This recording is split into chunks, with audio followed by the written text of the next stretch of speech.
Y estamos en un momento donde la independencia del Poder Judicial se está tambaleando por momentos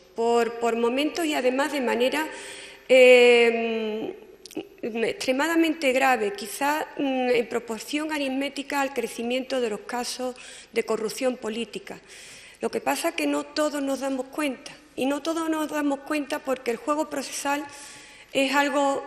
tremendamente sutil, es algo que pasa desapercibido pues, a la mayoría de los ciudadanos, porque el derecho, y sobre todo el derecho en la práctica, es algo poco ininteligible o poco inteligible para el resto de la ciudadanía. Y entonces, esto que lo aprovechan y lo saben los poderes públicos, pues evidentemente venden a bombo y platillo leyes para luchar contra la corrupción o leyes para agilizar la justicia, y en realidad lo que están proporcionando pues son leyes donde lo único que nos ponen son más cortapisas, más amarres a los jueces para evidentemente luchar pues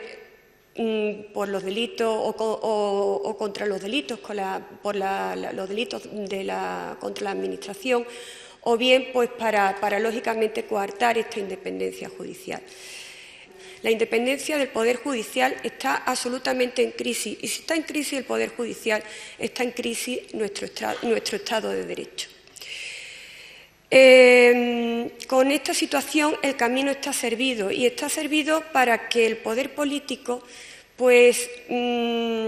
literalmente robe al Poder Judicial su principal fuente de legitimación, que es, aparte de defender la libertad y los derechos de los ciudadanos,